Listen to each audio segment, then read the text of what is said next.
Welcome to the Cyber Funnel Podcast, brought to you by Amplifyed, where we feature the top minds in cybersecurity.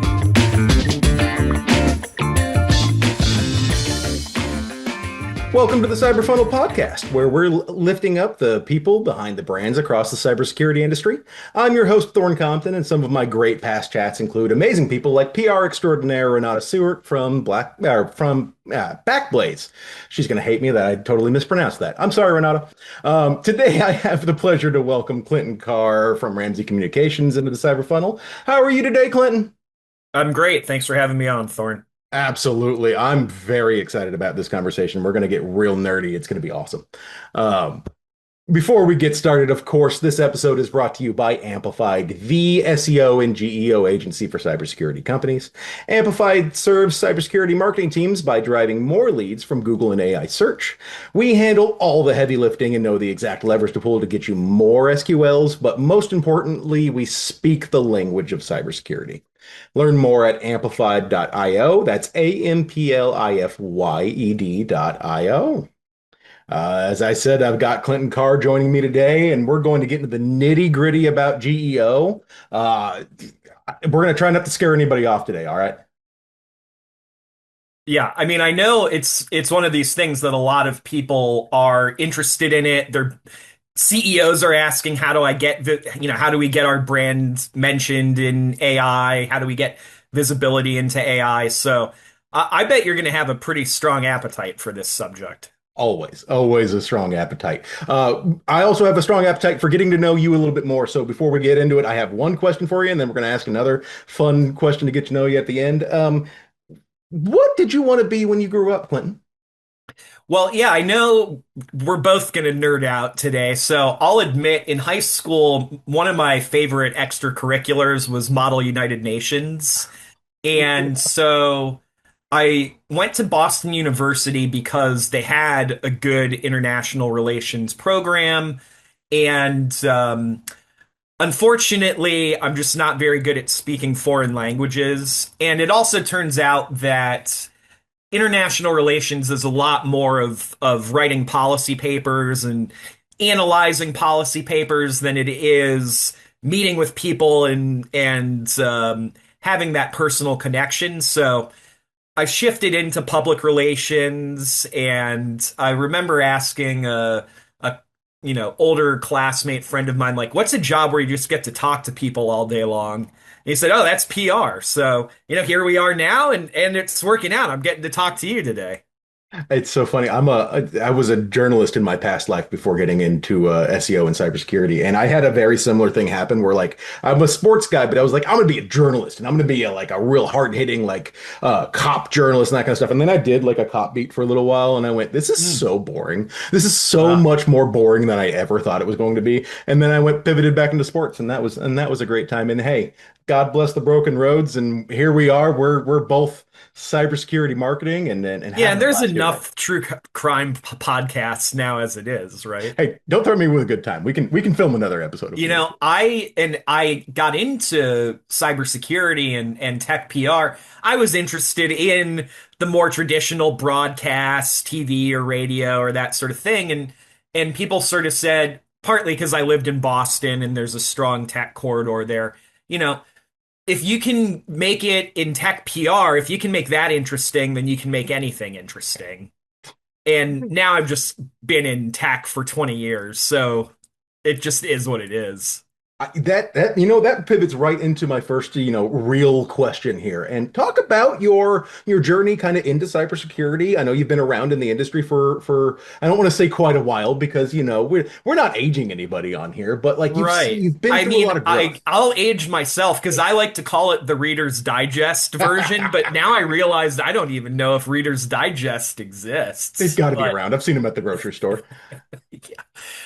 It was on my grandma's coffee table when I was a kid. But yeah, I started off in Boston working for PR agencies that were generally high-tech healthcare and that sort of thing, and did kind of specialize in the high-tech side of things. And they transferred me out to San Francisco, which was always a goal of mine, to live on the East Coast and the West Coast.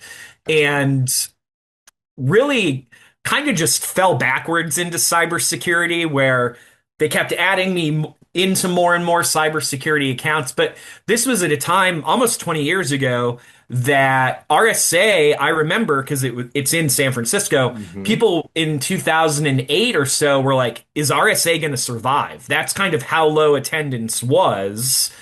And now you look at it and it fills up both sides of Moscone, and Hmm. you can't get a hotel room for less than $500, $800 a night. It's just there's 1,700 cybersecurity companies at least, and it's just so I definitely got in at the ground floor at the right time. And now you're dealing with what everyone else is dealing with, and that's these pesky LLMs and how to rank for them. Yeah, and I will mention I worked both in-house. I worked with Zscaler early Yeah, on, and Bromium, New Star, which got acquired by TransUnion, and now I've been consulting for about the past 10 years almost, in fact. fabulous. I love it. Yeah. So yeah, you really have seen quite a bit of growth. We're going to talk mostly about GEO in this, and so just for people that have either been living under a rock or have heard the terminology but never, wanted to ask exactly what it means, what exactly is GEO? Sure. Well, GEO is generative engine optimization. And I'm on team GEO also. I like that Instead we're of calling it AEO, yeah, GEO. yeah. Some people are calling it, AEO for answer engine optimization. To me, the thing is that you're not always asking a question. It's not Nope. always producing an answer, right? It's generating content.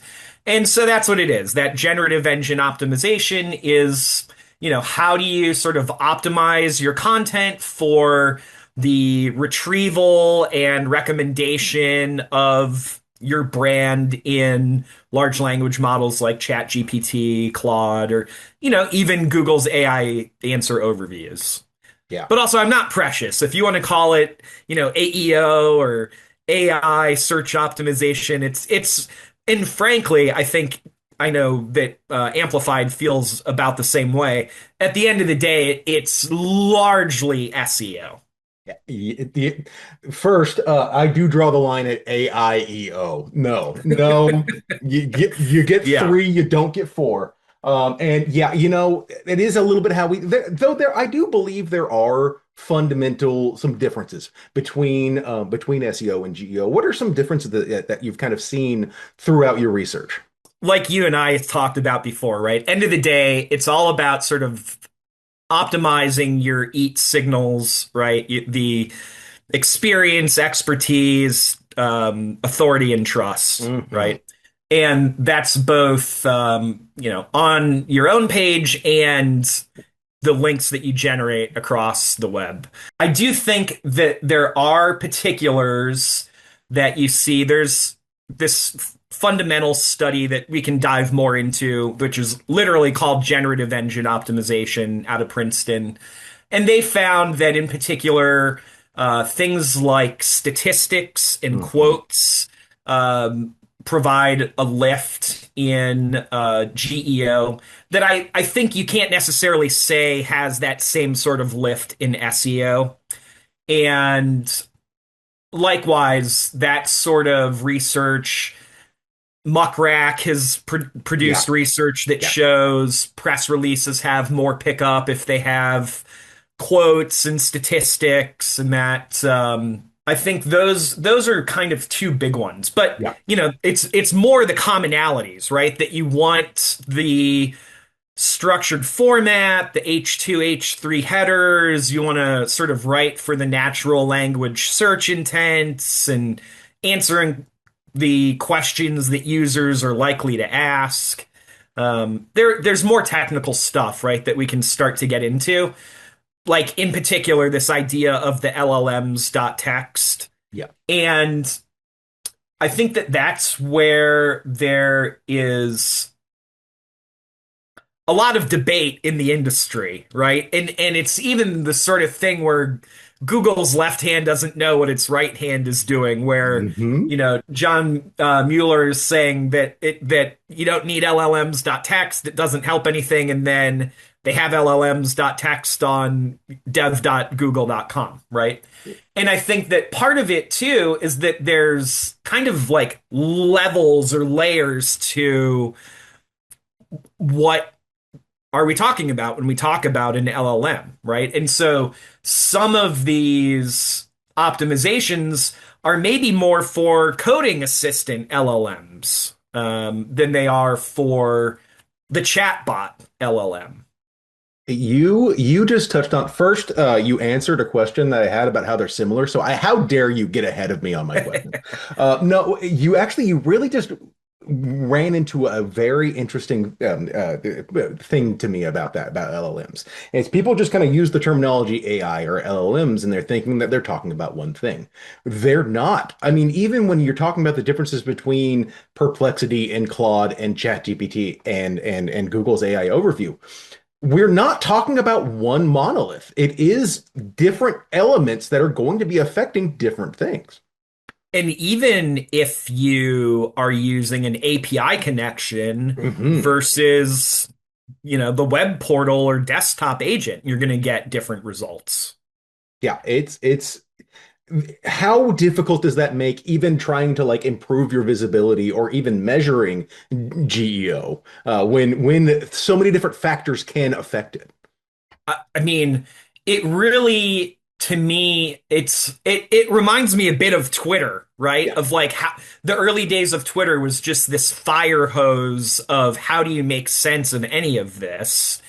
And I think that trying to make sense of AI visibility is a bit the same way, especially as tokens are getting more and more expensive. Oh, yes. The cost of trying to gain any visibility into what and it's almost a vanity metric too, Yeah. right? Like Yeah.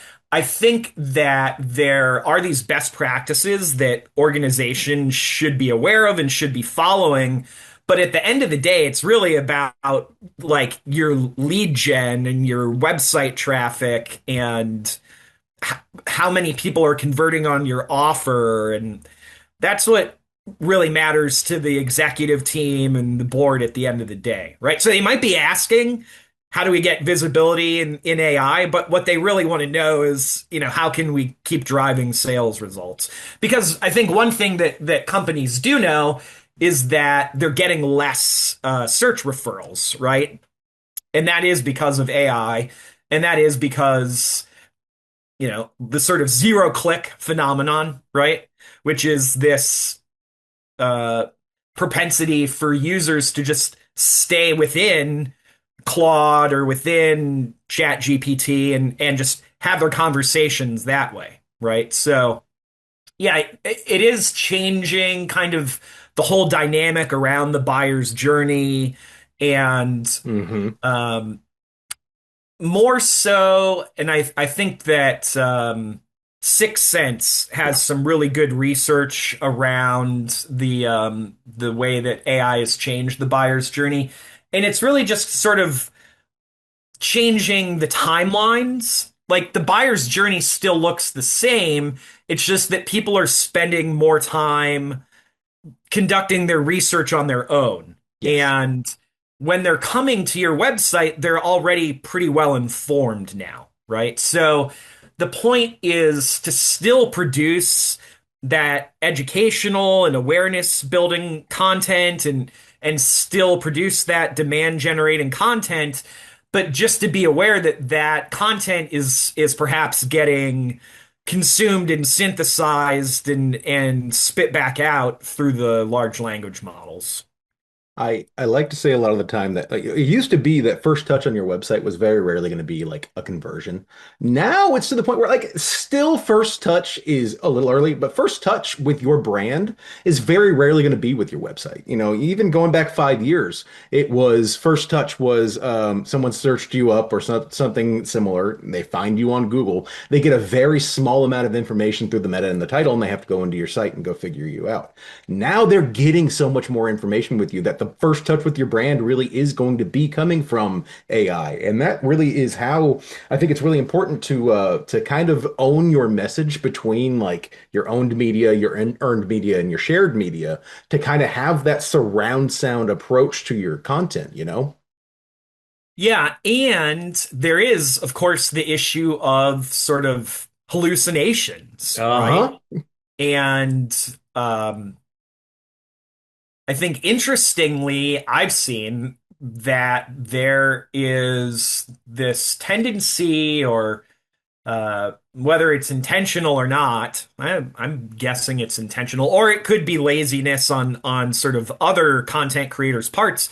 But I will see Google AI overview or, Claude research mode, maybe quote a statistic that it pulled from another blog or from a LinkedIn post, right? And that statistic is on that page.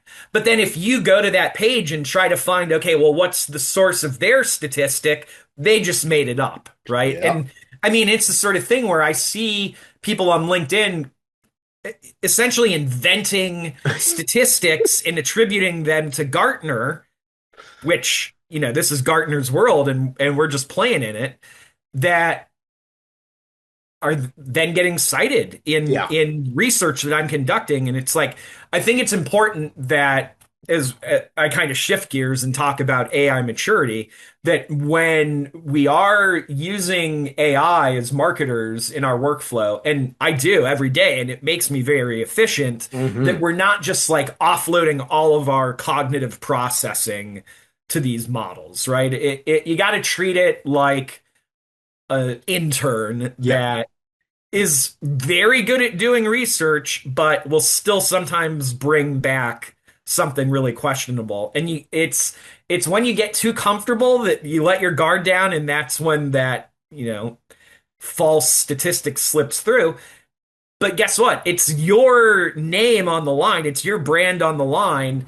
And in the short term, still, it might not even hurt your eat signals, right? Right. But I think that we're still pretty early days, and the hallucinations are always going to be a problem. But I Hmm. think that the sort of evaluation of these citations and the links and all of that, I mean, Google and Microsoft and so forth, but they've been doing this for 20 plus, years, and just they're only getting better at it, right? They're also experts at AI and machine learning, and all of that is very good at pattern recognition. So, you can see some of it where even in the various updates, Google kind of has provided some advanced warning about, AI scaled content abuse and that sort of thing. Hmm. You don't necessarily see it playing out in the search results immediately, although I've seen some stuff from Starting to catch up. folks like Lily Ray that have analyzed some of like the listicle Yeah. spam or comparison Yep. stuff that a year ago was like rocket fuel, and is now like, SpaceX 2 weeks after launch. It didn't quite break the atmosphere, but it's quite there, yeah. And actually, that's a great little transition into let's talk about bots.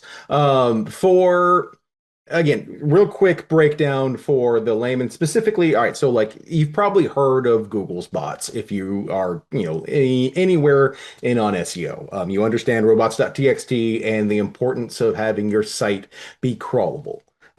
Where does that come into play with LLMs.txt and how is a GEO bot different than a Google bot? And is it at any point? Well, it is definitely different in Hmm. the sense that there's, different bots, right? There's both the sort of training bot where the LLM itself is trained on the entire corpus of the internet, Cool thing. and there's, a sort of hard cutoff date to that, which prior to retrieval augmented generation, about 18 months ago or so, Right. you would see that. Oh, you would get a response. I don't know the answer to that because it was prior to my training data, right? Um, so that's sort of the training bots are more similar to a spider that's crawling and indexing a site. But Right. then there's also the user bot, which is when you are using one of these models and you ask it something that it does need to go search the web, it's going to use that user bot. Right. And in particular, consequently, at the end of 2025, ChatGPT has said that their user bot no longer respects robots.txt Yep. because they see it as a proxy for the user. Because if you and I go to a website, we don't go to the robots.txt and see, oh, what, pathways am I Nope. allowed to look at and what's disallowed, right? And so that does make sense to me. But kind of back to the big picture, if you look at, and this is tangential to robots.txt, Cloudflare has a dashboard with Hmm. so much interesting information. And one of the things that they track is the crawl to referral ratio. Right. And you can see that like Google search will index your site 10 times for every one visitor that it sends to your site.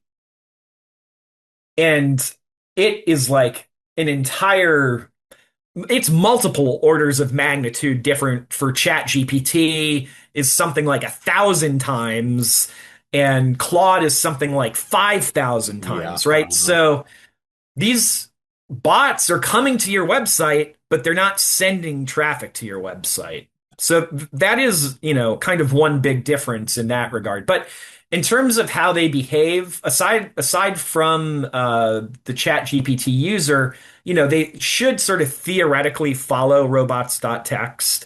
And I think what does that mean for you and me and the companies that we work with? Well, really not a whole lot, right? Because ideally you have your robots.txt set up with like a wildcard allow or, a few specific disallows around content management Right. systems or that sort of thing. You don't need to go out there and say, allow ChatGPT, allow this, that, and the other. Unless, on the other hand, there are companies like the New York Times that have sued ChatGPT, Right. and even about a week ago, Cloudflare has announced like more news around their content independence Hmm. program, right? Yeah. Where there is a class of content creators that don't necessarily want a large language model to come and consume their content. Yeah. I don't think that applies to the companies that we're working with, or cybersecurity brands Yeah. want their company to be mentioned in these models. But if you are concerned about, well, let's say like there's like a decipher type of thing, right? Yeah. Yeah. Where it's Yeah. a media site that's owned by a cybersecurity company, and maybe they don't want their content getting consumed by a large language model. Then yeah, then you might want to say block these models from training on my data and serving it up without sending any traffic to me. Yeah, I tell people all the time one of the best things you can do for or for LLMs is make yourself plagiarizable. Make yourself very easily plagiarized. And if you don't want to be plagiarized, then yeah, you probably should at the very least block it. But right now, you want to because you have to think about it from the user standpoint too, of the different user. You have a user for the LLM is looking for an answer versus the user for the Google is oftentimes looking for some options or they're looking for, hey, give me the things. So the way that the bot wants to serve that user is just going to be fundamentally different. You know what? This has all been great. We got real nerdy on that. So we're going to take a hard pivot. We're not even going to talk about this. The next question is going to be another fun one. What was your first concert? Yeah, I mean that, yeah, big hard pivot. Like clear the context window and just start a new Oh, conversation. I My first concert was Aerosmith. I don't remember exactly when or how old I was, but yeah, that was like the big arena tour, and I also started off my career working at the Rock and Roll Hall of Fame, and so I got to go to some really cool events that way. I sat backstage with the Pixies, and Where is my mind? I got to go to like a seminar presented by Grandmaster Flash, where he was both sharing stories about the evolution of, they call it turntablism, right? He was like the first DJ to mix records together and gave a lot of sort of hands-on demonstration that was really cool to see. I've always found it fun that I'm a big Johnny Cash fans, and I loved that one of the early inductees to the Rock and Roll Hall of Fame was him, because a lot of people don't Mm. necessarily say it's like they don't have a huge binary, this is rock and roll for the Rock and Roll Hall of Fame, and so therefore you Yeah, get yeah. I mean, this year they're inducting Wu-Tang Clan. I wish, like, as a big Wu-Tang, they did a Tribe Called Quest a couple years ago, like, and the fact that those people, because it's really more just a history of American music kind of thing. Love that. Fantastic. All right, we're going to hard pivot way back because we're toward the end here. Clinton, this has been fantastic. Before I give you your final question, talk to the people. Tell them about where they can find you. Tell them about anything that you have coming up or any fun things that you have going on. Sure, I am the one and only Clinton Karr, which is great for being an entity in search engines and large language models. It's funny though because I want to touch on one more thing as we talk about sort of what works for large language models is, like I said, statistics and so forth. I produced some research, which people can find on an associated site that I launched called ProGEO.ai. And I literally, as I was studying generative engine optimization, kind of wondered to myself, oh, what percentage of the Fortune 500 have implemented LLMs.txt? Hmm. Right now, there's a whole conversation we could have about whether or not LLMs.txt is all that effective at what it claims to do. But I was just interested in it as a sort of adoption signal, like how much of the Fortune 500 is interested in this Hmm. as a subject.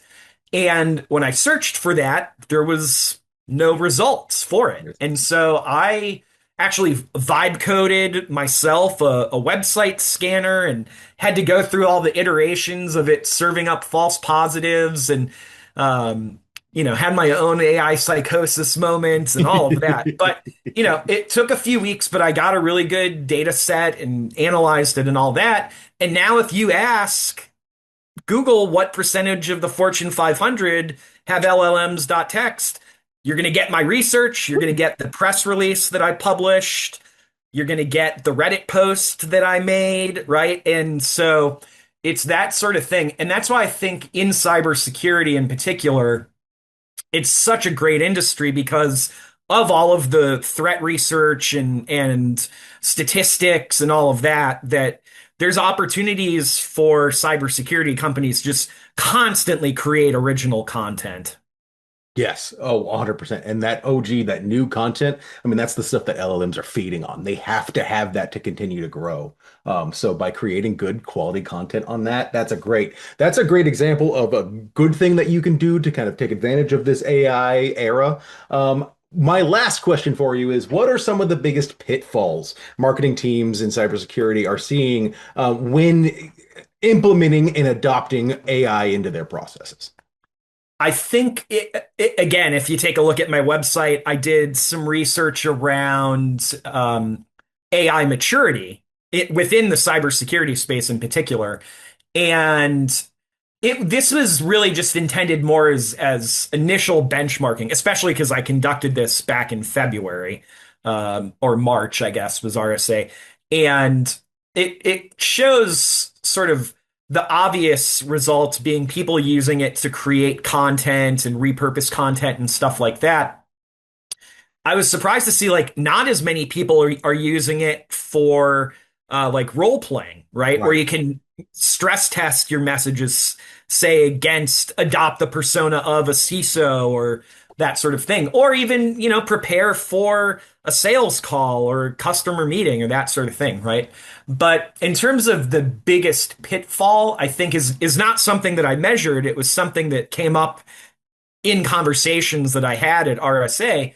Is, let's say that you and I are both working on the same marketing team, or maybe I'm a contractor working with the vice president of marketing, and we're all using Claude, and we're all using Claude projects, but each of our Claude projects has their own context, right? And they're probably like similar sort of context, but there might be one conversation that the VP had that doesn't make it over to my model or vice versa, right? And so I think that probably the biggest pitfall is around usage and governance to begin with. Yes. But sort of that next level of maturity is then how do we make sure that we're operating with a consistent brand voice, a consistent sort of context. Absolutely. Clinton, this was incredible. I already have you written down for, we're going to be launching a new podcast that's the Cyber Funnel After Dark, where we have cocktails and talk about Google conspiracy theories. So we're going to have you on that too. I appreciate you coming on, man, today. You have a wonderful rest of your day, and we'll talk to you soon. Great. Thanks, Thorne. Thank you for listening to the Cyber Funnel Podcast. Tune in next time for more tips and insights, and be sure to click subscribe for future episode updates.